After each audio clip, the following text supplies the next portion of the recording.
Hello Aquarius, Sun, Moon, Rising, and Venus signs. Kamusta kayo? Sana po ay nasa mabuti kayong kalagayan. Welcome back po sa Star Tarot. Kung bago kayo dito, welcome din kayo. Thank you for your support. I truly appreciate it. God bless you all. Aquarius. Una mensahe ninyo for today, we have manifest success. Wow, napakaganda. Master your destiny by making use of your skills. Harness the creative force, no, or forces to bring about success and achieve your goals. So definitely, no, ang panawagan sa inyo dito, gamitin ninyo, embody ninyo yung gamitin ninyo, put them into practice kung ano man yung mga skills ninyo, ano mga gifts ninyo, mga talents ninyo. Kasi yun ang magdadala sa inyo sa inyong tagumpay, yun ang magagamit ninyo para matupad ninyo ang inyong mga goals, 'di ba? Mag-manifest kayo ng success in whatever situation you are going into, no? So, what else? We have responsibility. Take responsibility for your own happiness. Ayan. So, parang reminder lang ito sa inyo, 'di ba? Na ang sarili ninyong kaligayahan ay inyong responsibilidad 'yan, 'di ba? Hindi natin pwedeng ilagay yung susi ng ating kaligayahan sa bulsa ng ibang tao. In other words, parang hindi tayo pwede magdepende, no, sa ibang tao para tayo maging masaya. No? Hindi pwede yung hindi tayo makakapagsabi na malungkot ako kasi uh, wala si ganito sa buhay ko. Hindi na siya parte ng buhay ko, kaya nalulungkot ako or malungkot na ang buhay ko, yung gano'n, ano? Kasi life is yung happiness is a choice, 'di ba? Whether kung sino man ang nasa buhay natin, sino man ang nandiyan diyan, 'di ba? Dapat, no, if you are going to choose to be happy, then talagang magiging masaya ka. Kahit sino ang wala sa buhay mo, no, if you're going to choose to be happy, then magiging masaya ka. 'Di ba? Hindi tayo dapat magdedepende, no, sa mga tao, sa ibang tao para tayo ay magkaroon ng kaligayahan. Um, yung mga tao or mga blessings na dumadating sa buhay natin, bonus yan sa atin ng universe, no?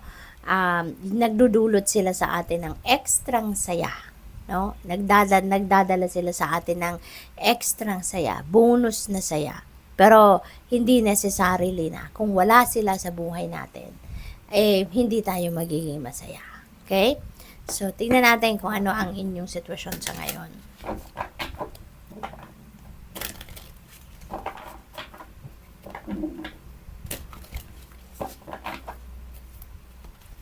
Situation, Four of Pentacles. Ayan, take control. Okay? So, feeling ko dito, this is, since this is Pentacle energy, so this is about money. No? This is about your pera. This is about your budget. So, maaaring ngayon, ang kailangan ninyong gawin is take control of your resources, manage your resources wisely, manage your money wisely. Okay? Kasi baka out of control na ang iba sa inyo dito, no, Aquarius. Baka hindi ninyo nababantayan, ano, yung in and out ng inyong money, hindi ninyo nababudget ng maayos or ng tama ang pera ninyo. So, pwedeng ganon. Or, pwede rin, no, na ang ibang tao siguro ang nagmamanage ng inyong pera. 'Di ba? Baka meron kayong accountant, yung gano'n. At baka hindi na ninyo na monitor yourself, no, yung galawan ng inyong investment, ng inyong savings, ng inyong ng flow ng inyong pera, yung gano'n. Kaya this is a reminder para sa iyo na kailangan mong you need to take control of your money. Okay? Pinaghirapan mo yan, pinagtrabahuan mo yan, so alagaan mo. Okay? So, anong focus ninyo sa ngayon? We have the World, Angel of Success. Ayan. So, panahon ngayon ng tagumpay, no?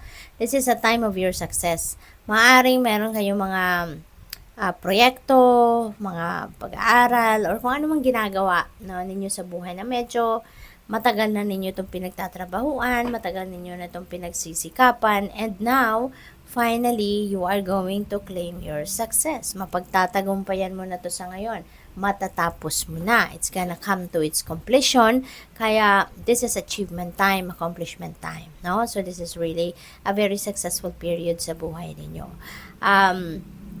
Meron din ditong travel, no? So, ang iba sa inyo siguro, baka magkaka-bonus kayo na mag-travel, 'di ba? Baka 'yun ang ibibigay sa iyo ng kunyari, nagtatrabaho kayo sa kumpanya for the job well done na ginawa ninyo, natapos mo na ang task ninyo, then maybe baka i-sponsor ka to travel, 'di ba? Or pwede rin na yung travel na to, pwedeng pasyal, pwede rin na treat ninyo sa sarili ninyo, 'di ba? For the job well done na ginawa ninyo, kaya i-treat mo naman ang sarili mo and you're going to travel. So, pwedeng ganun din ang ganap. What's your expectation? Emperor, no? So, siguro ngayon, ang gusto ninyo, since nagtagumpay na kayo, dito na kayo sa pag-i-establish, no, ng inyong future, no? Pwedeng magsisimula na kayo mag-establish ng inyong sariling financial empire. Siguro ito na yung panahon na gusto mo nang mag-focus dito sa sarili mong kayamanan, sa sarili mong negosyo, sa sarili mong baka magsisimula ka ng bagong career path, 'di ba? Na gusto mo yung iyong iyo talaga. No? So pwedeng baka meron din ako napipick up na baka gusto ninyong maging entrepreneur, no? Na magpo-put up kayo ng sariling negosyo para pag nag-boom na to, pwedeng mag-quit na kayo sa trabaho, 'di ba? At magfo-focus na kayo sa pagiging business person. So may ganun din ako napipick up dito for some of you, no? So good luck sa iyo. Ano yung advice para sa iyo sa ngayon? We have Hanged Man. Ayan. So panahon daw ngayon para magnilay-nilay, magmuni-muni. There is some delays sa mga ginagawa ninyo sa ngayon. Kaya pahinga muna kayo. Okay? Mag-isip-isip. Maybe this is the time to re-evaluate your situation, or pwedeng magkakaroon ng mga delays ngayon kasi baka kung ano man yung balak ninyong tahaking path sa ngayon, that could be not the right one para sa ngayon. Baka hindi pa yan ang dapat ninyong pagtuunan ng pansin. Kaya panggising ito sa iyo, no, na magkakaroon muna ng delay, may pagtigil, maaaring nagsisimula pa lang kayo. Tapos may isip ninyo, magsisimula pa lang ako, bulilyaso agad. Or magsisimula pa lang ako, pero eto, nagkaroon agad ng delay, 'di ba? So that could be a sign, 'di ba? Na maybe that is not the right thing for you to do right now, or that's not the right thing na pag-focusan ninyo right now. Kaya this could be the opportunity na bibigay sa iyo ng universe para makapag-isip-isip muna kayo, no? And sa pagninilay-nilay ninyo na to, there could be new perspective that might arise, there might be new ideas, new insights, no, na pwedeng, or bagong plano, no, na mag-arise dito na maaring ito yung ma-divert ang inyong attention dito, because this could be something na ito yung dapat ninyong pagtuunan ng pansin sa ngayon.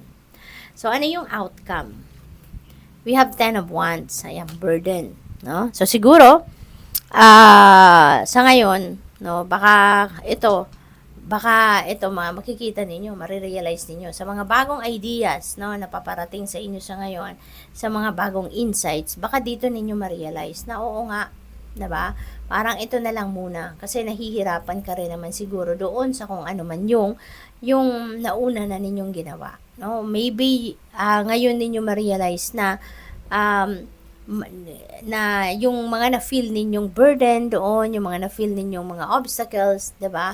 Yung parang hirap na hirap din kayong umusad, hirap na hirap din kayong mag-progress. So baka, 'di ba? Baka ito na din yung time na marirealize ninyo na tama, no? I'm going to let it go sa ngayon, and I'm going to focus dito sa bagong naiisip ninyong pagkaabalahan, 'di ba? So pwedeng ganoon ang ganap diyan.